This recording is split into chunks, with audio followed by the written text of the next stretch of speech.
Hello, hello, hello.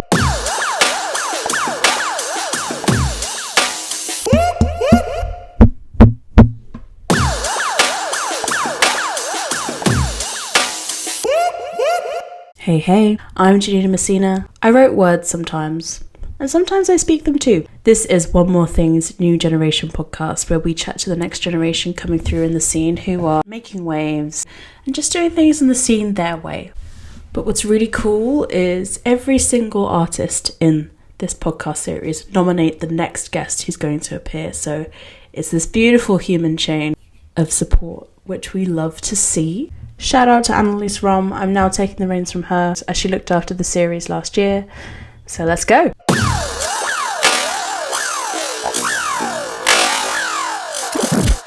Our first guest is absolutely killing it.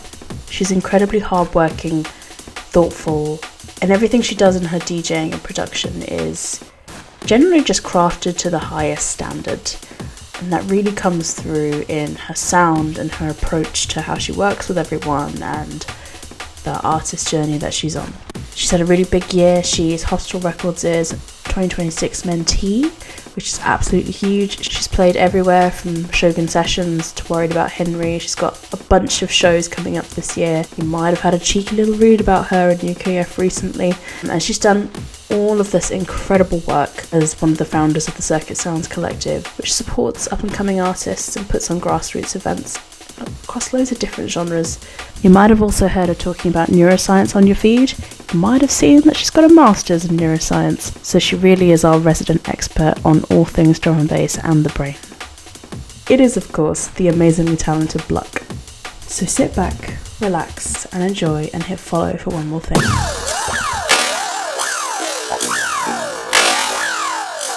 Hey, emoji symbols. Go. Kool. Yay! Oh my god, that's so cute.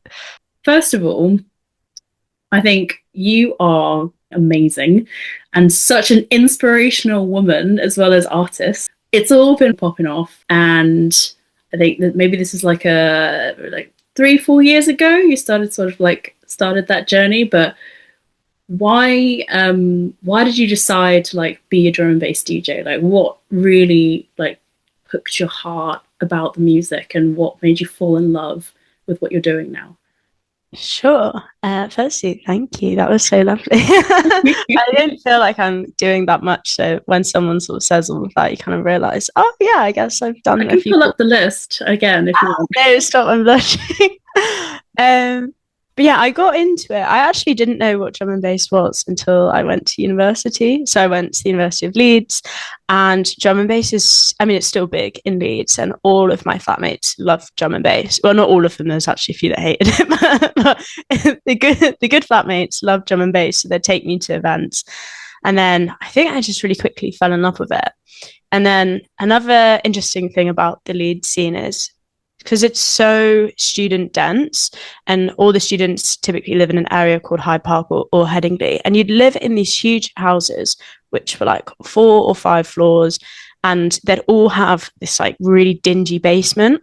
And in Leeds, every man and their dog was a DJ. So you'd go to these house parties and there'd be 400, 500 people, sometimes a bouncer on the door, DJs in every room.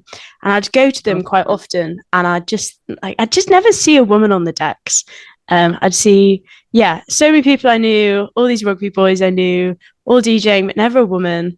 And I just thought to myself, I don't know why, but I just feel like I could do this better than you. Probably. Yeah, probably. So yeah, I actually got my decks, honestly, nearly 5 years ago now. I got them at the end of the 2020 lockdown. I had some furlough money, so I got some decks, hoping that by the time, I guess, clubs were open and everything, and by the time all the students back at uni, then I could start DJing at house parties. But I actually never did DJ at one of those house parties, which is quite funny. I never reached my goal. Went straight in the next thing to actually playing out.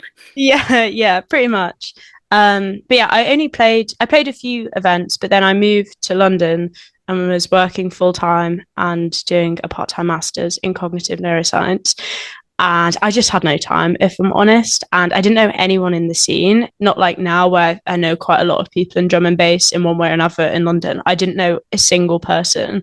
So I guess I just thought like this is just a bit of fun and I might actually never play out again. And I genuinely did think at a point that I wouldn't ever play again unless I was booked to play in Leeds.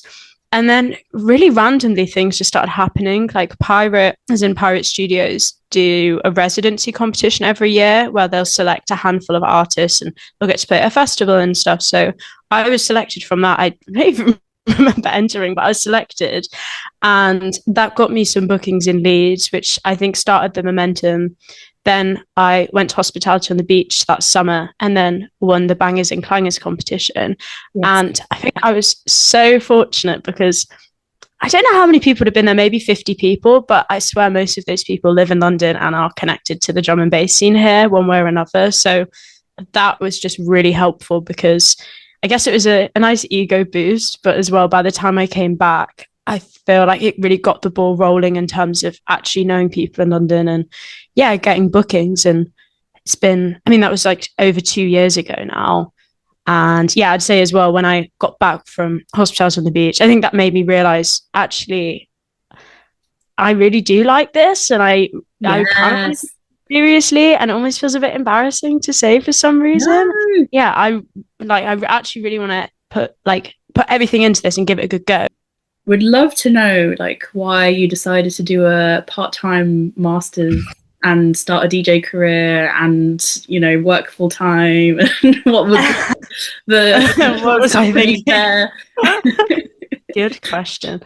I think I never tried to do all three things, so I am quite ambitious and I like to challenge myself and do like the hardest thing I could possibly do in the best way I possibly can, which is really great for getting yourself constantly burnt out.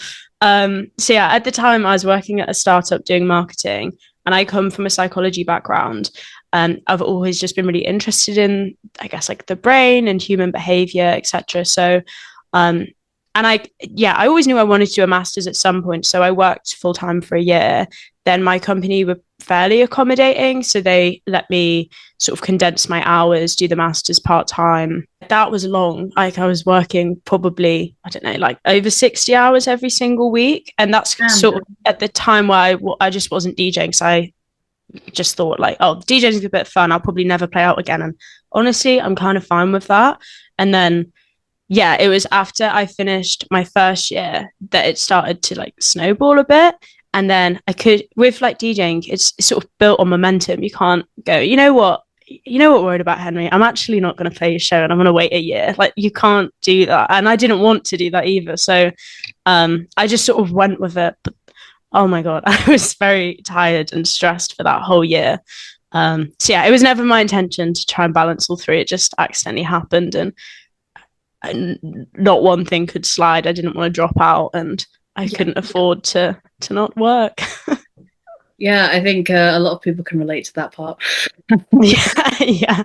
No, I get that with having the multiple ambitions, but I think what I love about you as an artist is how you've tried to, or how you've successfully like woven those different parts of your life and those different talents of yours all together.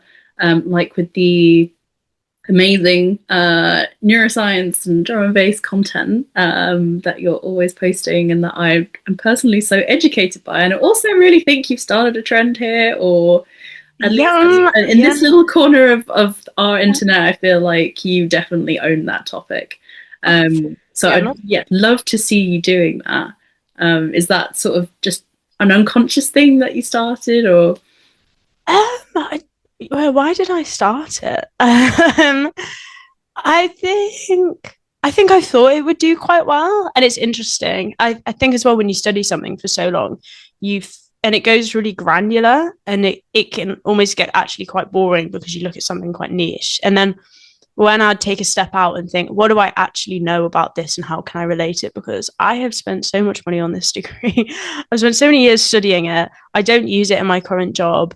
like let's try and get something out of it. And then I started thinking of like, what is it that I know that I can apply? And then there was a few things. I did some research and looked at some studies, and then started making the content. I think as well, as I'm not like, well, I've released one thing now, but as I'm not like an active producer yet, if you you can call yourself a producer. but I'm not releasing like officially yet. I'm not. Yeah, there's still such a long way to go, and I think if you want to take music seriously, I think the two things that can really help drive where you get to, one obviously is production, which I'm committed to, but it takes a long time. The other thing, rightly or wrongly, is social media, and important. yeah, it is really important. Like I think it's near impossible in my generation to really get anywhere if you're not really utilizing it. But I guess it's like style of blending. It's I'm not quadruple dropping. It's not that interesting on a like 30 to 60-second TikTok. So I had to think, actually, like, how can I do this in a way that is like unique to me and brings in my skill set and can actually be beneficial to me. So yeah, I posted one video, but it was quite funny because I recorded it. I listened back once after I put it all together. I've still not listened back ever since because I cringed so much, and I got my flatmates to listen to it and just to say like, is this okay? And they said like, yeah, just post it, stop overthinking. And yeah, it got like 150,000 views. I think that video alone got me 2,000 followers. Nice. Crazy. So yeah, then I started making more and more content, but there is only so much you can talk about. I feel like I'm running out a little bit.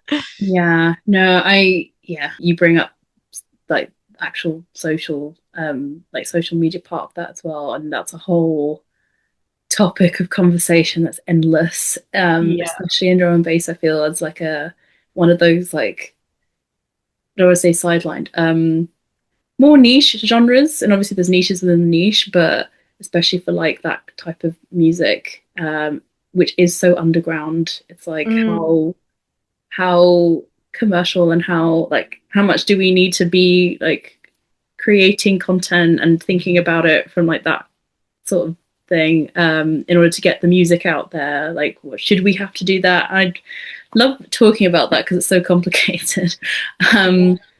But I think I'd love to hear you. I'd love to hear your view on that as someone who works in marketing and understands like the power of social. But I'm just thinking about, I've talked about this with like other artists and other journalists as well, and the thing we seem to come back to is, yeah, it's not always great, but it is a really powerful tool, and you just have to make it work for you. And that might not be the same for one person, for every like individual person. But yeah, like what's your take on it? And obviously you're a great user, but like, want to talk about it. And I'm going to stop talking because I shouldn't say these things.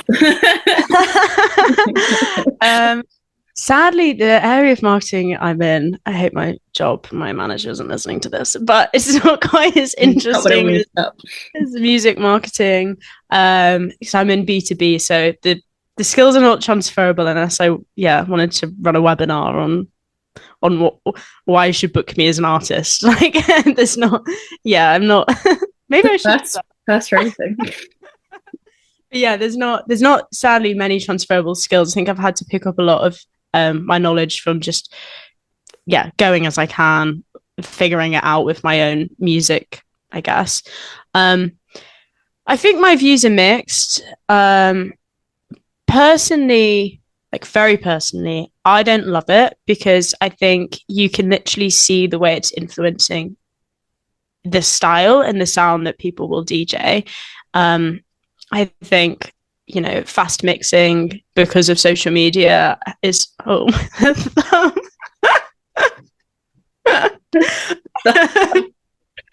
not a thumbs up, that's a thumbs down. No to fast mixing because of social media, for God's sake. But I think it's, content needs to look good within 30 to 60 seconds, if not even shorter. especially as people's attention spans are narrowing, it's really encouraging people to mix very quickly. It's encouraging people to mix certain sounds because, in my opinion, things like jump up does sound better if you're, chopping and changing, mixing really quick. Whereas if you're mixing jungle like that, it will just sound, I don't think it would sound very good. So I think it's catering to a certain style and a certain way of mixing. And yeah, like, I don't know, encouraging people to rely on things like sync, etc., because you can't tell if that's on. You can mix really quick. And I guess it's almost taking the art away from it a bit, in my opinion. Yeah. And I'm someone that I would way prefer to listen to like a groovy, longer blend, which sort of evolves and gets more interesting rather than 4 songs playing in that time. So I can see the effect social media is having on, I guess, the newer generation and the sound it's pushing in the scene. And I don't personally like that. But at the same time, it is a great tool. There are some DJs that have done so well off the back of social media alone, like Aura, for instance. She, not that long ago, was a bedroom DJ messaging me saying, "How'd you get bookings?" And now, I mean, the momentum she's got is crazy. Like, she won the competition, played at the Quicity.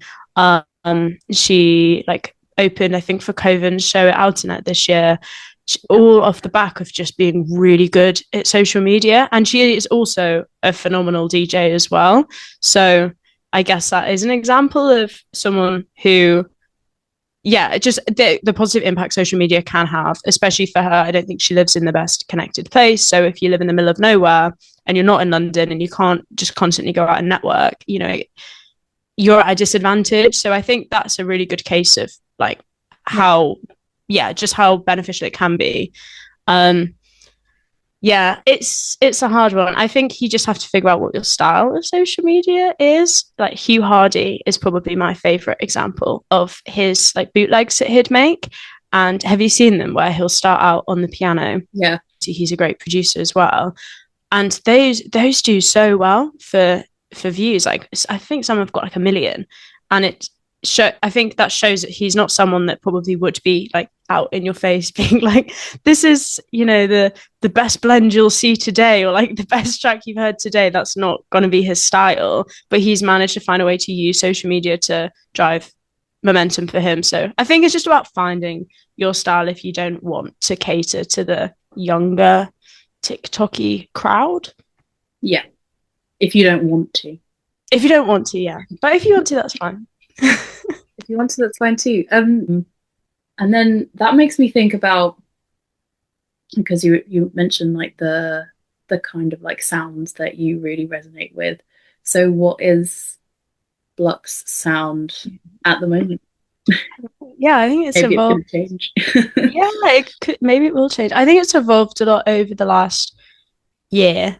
I think towards the end of last year, I really sat down and sort of thought like, what is it that I actually want to play rather than, what do I think is going to get me this kind of booking? Because I was playing more commercial shows and it was easier to lean into things like dance floor. I still wouldn't really touch jump up, but I was playing more of that. Whereas I think this year, no shade, but not me. Whereas this year, probably I'd describe it as more like, like rolling jungle. That's the sound that got me into drum and bass. That's what I love. That's what I would crave on a night out. So definitely that. I find, I love the like old school sounds, like the heavy like Reese basses. I love the types of things that, like the groovy type of drum and bass that, let's say, Dillinger used to make, or the types of things that Blade Runner is making currently, where it's got like an old school feel. I think that's really fun. I really enjoy DJing with that. And I guess it's been influencing my production a little bit. Then I also love artists like Nape, Samurai Breaks, who are combining like a new wave of jungle with different genres, be it like grime or footwork. I find that so interesting. So yeah, what I love about drum and bass is it's so broad. I don't think I could ever just be just one thing. I like being able to sort of blend, the rolling jungle with some older school, like heavy Reese basses with some more modern jungle. Like that's probably how I would describe what I play. But it's a bit of a mix. Nice, groovy. Honestly, this week I'm so in like the groove disco. This isn't disco, but like the vibes. I saw Jamiroquai this week for work, Oh my and God. it was so such a fun like jazzy acid jazz experience. And yeah, Oh, I'm very much in like oh, those sounds at the moment. cool. How would you describe your sound in 3 words? Ooh. Um, Bouncy, jungly. I never say jungle. I feel like I'll get in trouble if I label it as jungle. Jungly. Um, Bouncy, jungly. I don't know, groovy. That's a bit of a cop out 'cause that sounds like bouncy, but I think maybe that's best. What color would your sound be? Oh, all the hard questions. Um, I don't know. I'm a big pink lover, but I don't think my sound would be pink. Or Maybe I mean, there's you. different shades of pink, though, right? It could be like a flamingo pink, could be hot pink, could be rose blush. I feel like a hot pink would be like Ivy's sound. That for me is what like hot pink would be. Whereas yeah, I'm not. I think I'd be more of a yellow or an orange maybe. Oh, yeah, I can see that. I can see. Okay. Just curious. Just curious. Cool. I mean, okay, in keeping with the theme of like I'm trying to move through the journey, in your production journey, what's been the most challenging thing about it that you maybe weren't expecting, maybe that was a surprising thing for you that you were struggling with? Maybe how technical it can be, and I still don't think I have like I think I know less than 1% that there is to know about music production because it just is so broad and goes so deep. I think yeah, I don't know what I was expecting, but it is very technical, and I think I'm not best at just sitting and watching a video. And Mm, if I was to watch a video, sometimes they explain so much that taken out of context, it just doesn't really matter. I don't need to know that at this stage. So I think it's, yeah, how technical things can be, but also not having sort of a framework for how you learn. Because I think I'm quite academic. There's always been a sort of a formula for how you do well. And you'll have like a syllabus and you can work out what you need to know to do well. Whereas in production, no, I don't know. No one's really yeah. telling you. Yeah, so it's sort of like knowing what to do next, and that's still something I definitely struggle with, I think. Yeah, the technicality, when you say that, is that the so it's like the no set process, and is it not just that, but maybe the terms and I don't know, like Yeah. references to stuff maybe you don't like fully understand like what they're Yeah. referring to when they say, yeah, just like go in and tweak the filter and then Yeah. Yeah. just change like the whatever the fuck. I can't even like think of any terms right now. I'm like, yeah, sure, okay. Yeah, 'cause sometimes when people explain things to me, I'm just grinning, like, yeah, I kind of know what you mean. Yeah, I think that's what I struggle with. And yeah, you can make something that can sound semi okay, and then you listen on speakers and it sounds awful. And it's sort of knowing, oh, okay, it then needs this. I need to do this to it. And it's the what, I guess, is what I struggle with a bit. So, I'm still new. My producers is still developing. I think, yeah, it's the being able to like diagnose and then treat problems is probably what I still find hard. I think coming up with ideas comes fairly easy. It's just the actually executing them and making them sound okay is that's an ongoing challenge. Yeah, yeah. I can relate to that. My non-existent production journey at the moment. Oh, you can produce. Uh, yeah, maybe like something small. Maybe if it's like under 30 seconds. Yeah. Yeah. Does that count as a track? Not really. Yeah, that counts as a track. Yeah. Reflecting back on this year, so much has happened, and then obviously all these like different challenges within each of these different things that you've done, time management being one of them.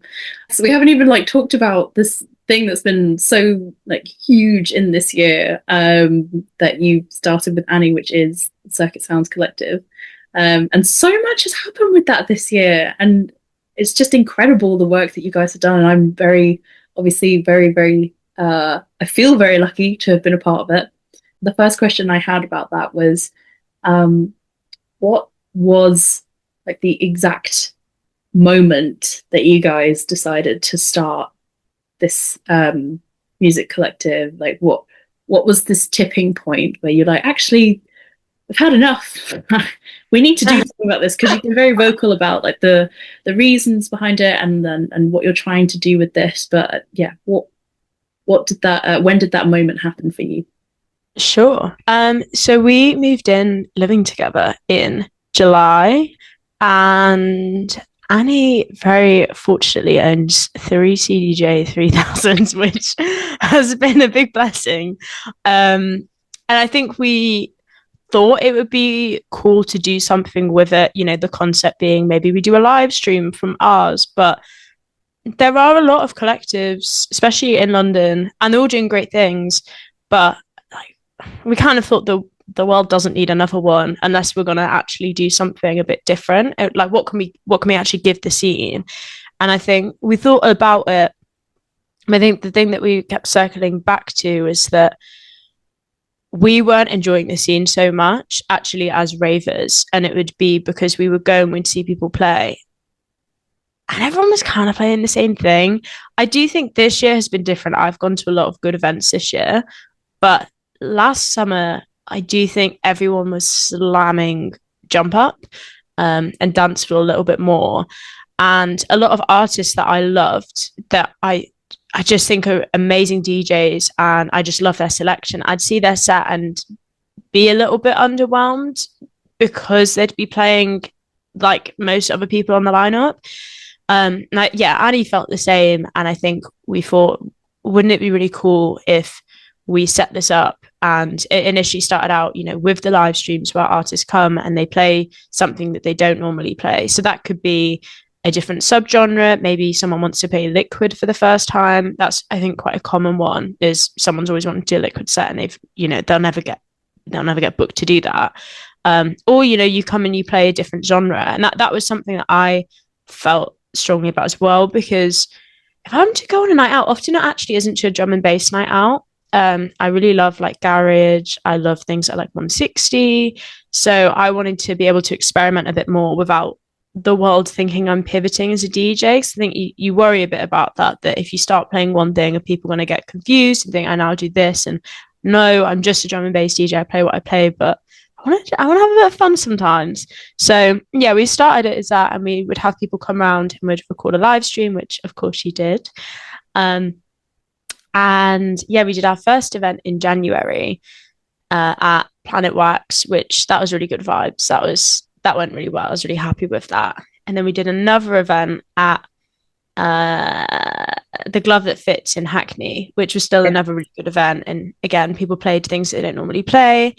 And then I think around that time we started also kind of clocking another problem in that the London scene especially is there's the same names that come through, and you know, I'm not complaining, I'm often, you know, I've benefited off of that, but I think it must be quite hard to break through, and that's definitely how I felt when I moved to London. You know, it took winning the competition in Croatia for me to actually like meet people in the scene and get booked for things.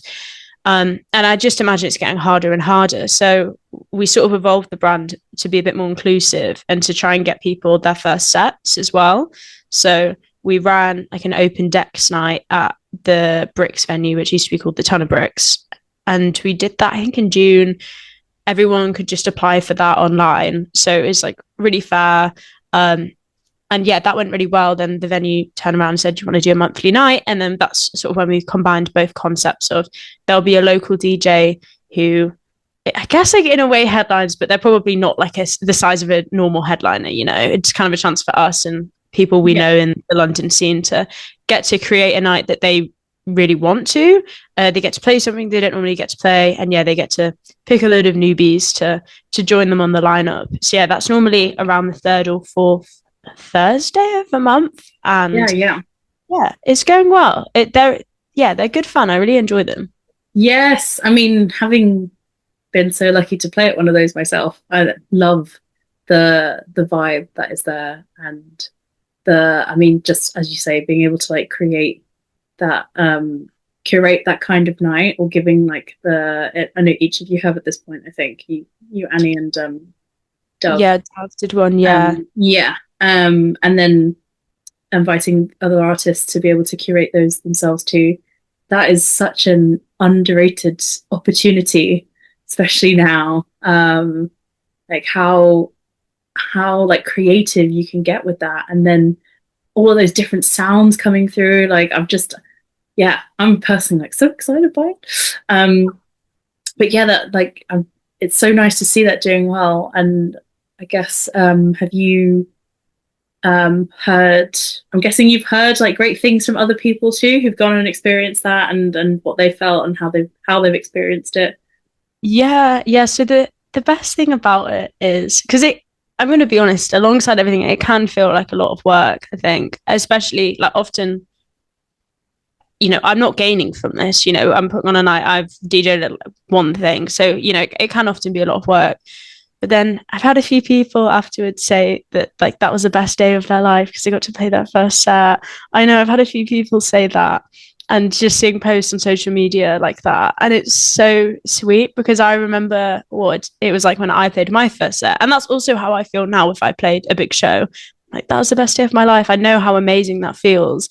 So to be able to give people that is, yeah, it's just so nice. And the scene should be a bit more about that. It's so easy to just get wrapped up in what you're doing. So it's like a really grounding thing. Like sometimes the Thursday comes around, I'm a little bit tired. And then, yeah, me and Annie coming straight from work, we're a bit exhausted. And then by the end of it, I think we just feel so like, I don't know, so like fulfilled and like really happy with Yes. what we're doing.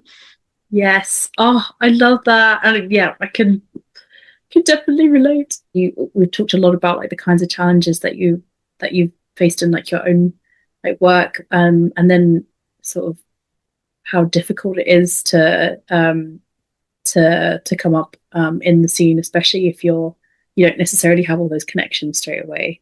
What do you think is the most challenging thing for any emerging artist in drum and bass at the moment? I think it is sort of getting your foot in the door because I think it just is hard to get bookings and to get consistent bookings. But then once you do, it does feel like it snowballs a bit. Obviously, it can ebb and flow, but yeah, I think that's for someone that's like completely brand new. I do think that's probably the biggest challenge. Um, yeah, for someone that's maybe a bit further along, I think a challenge is probably honestly trying to stay true to the sound that you want to play because for instance, got into the scene based off of a certain sound and style. And it was, I love drum and bass, but it was very easy for me to sort of pivot and play a bit more commercial because that's what I thought would get me certain bookings. And maybe I would have actually had an even bigger year if I, carried on playing that and even played even heavier, to be honest. It's probably true. So I think it is hard with how the direction of the scene is going and how it's catering to that, I guess, to stay true to yourself. But yeah, if you're just starting out, you probably don't have that problem. But I think it's once you've got a few bookings and you want to take it seriously, it's really easy to sort of go where everyone else is going. Yeah. What's your personal experience been like, as a bit of debate about calling people female DJs because they're just DJs, but what's your experience been like as a female DJ in the scene? Um, you know what? I would say fairly positive. Um, I think there's been a lot of effort made, performative or not, but to be inclusive with like towards women. I know that there are probably some very good bookings I've got that had I been a man, I might not have got. So I will say, I'm the first to stick my hand up and say I have positively benefited in some ways off of the positive discrimination.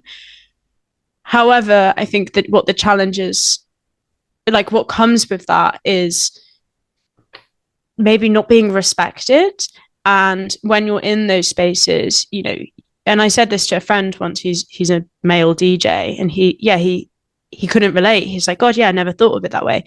If I'm playing, for instance, Shogun sessions and I'm in the middle, it's a 360 room. In the back of my mind, you know, I'm thinking, I wonder how many people here think that I'm just here because I'm a woman, or, you know, a conventionally attractive woman, rather than she's a really good DJ and she got here, you know, off the back of years of hard work. Whereas I think a guy wouldn't have that, but then, yeah, maybe they're not presented with the same opportunities. So I definitely think, you know, there's pros and cons. I don't want to say that I've not benefited, and that, you know, the scene hasn't been inclusive towards me. In many ways, I think it has been, but I think it's feeling respected, feeling valued. That I think that like is still sort of lacking, I guess. Yeah, no, it's really interesting that you say that, because yeah, I think we've all seen the effort that has been made, and the slight shift in lineups we see, and it's not just really the lineups, but like also the like talent like coming together to support each other, female collectives, and not just like female collectives, but they're, you know, actively supporting their scenes and communities, not just women, but obviously trying to give more people a platform, and more groups of people a platform.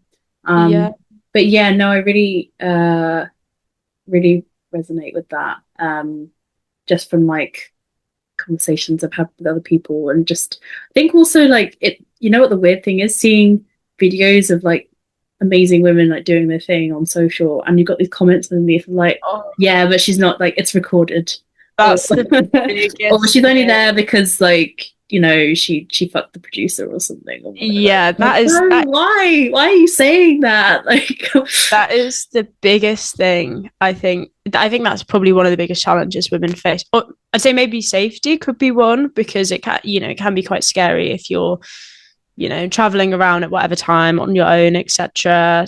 You know, sometimes it can feel quite scary. That is one challenge, but another is the like abuse you get online. You just wouldn't have that if you were a guy. I have one person who, because I'll post trial reels of like different blends, and I'll, you know, post normal reels. I have this one person, and he just comments either like an angry or sad face on all my videos, which is yeah, thumbs down. Which yeah, I mean, I just find that really funny. And he's helping drive the engagement so he can keep going. But yeah, some people, some of my friends have had some really horrible comments, and yeah, that's just not on. But I do think the actual infrastructure of this scene is developing in a way which is favorable towards women, you know, with like hospitals, mentorship, like female producer mentorship, like EQ50, etc. There's so many things that from above are coming to help artists, but I think it's just they're like on the ground, the, you know, the punters, etc. Like they're still out here hating. yeah, hopefully it's an understanding that comes with time. yeah, we can hope, but we're heading in the right direction, and it's nice to see people supporting each other, and it's also really nice to hear that your experience has been positive. Yeah, it seems like we've taken a moment and you're actually feeling a bit more like, yeah, I actually did some shit this year. Okay, cool, very happy about that. What are you most excited about now, like in the coming year, or like what's coming up for you? Ooh, so I've potentially got a few exciting bookings that came through, or that are in the works. And I've never played a festival, and yesterday, it's a small festival, but I had my first festival booking come through. So I'm happy about that. Woo! Honestly though, I think my main focus, which has been the same this year, is just producing. I have been a bit more selective with my shows this year in order to focus my time onto production, because it's so time consuming. So sort of same again for next year. I think realistically it will be, I won't be releasing, I won't be putting anything out on an actual label. I mean, never say never, but kind of never. I think I want that to really be a year of grinding and just finding my style and really, really developing my sound. And then maybe the year after we'll see. But yeah, I'd rather lay low and hopefully get some good bookings. But, my focus be production than anything else next year. And of course, investing in circuits still and keeping that going and growing that in whatever direction it takes us next. Yeah. So many exciting things coming up. So who would you like to nominate as the next guest on the podcast, and why? Annie. So yeah, Annie is a neurofunk DJ and producer.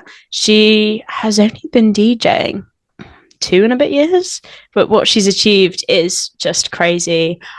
She recently launched Valkyrie. I won't ruin the fun for the next podcast, but yeah, that's doing some really cool and exciting things. And not only is she a really talented artist, but I think she's got a really interesting perspective of the scene, having sort of worked behind it as well, pretty much the whole time that she's been involved in it, running different brands, multiple, being involved with different collectives. I think she's got a lot of interesting things to say, and yeah, she's really inspiring in a lot of ways.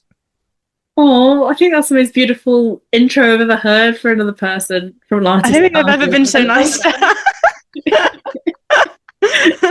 I want to do another heart. Can we do that? Will it come up? Come on, Zoom. Yes, it's coming.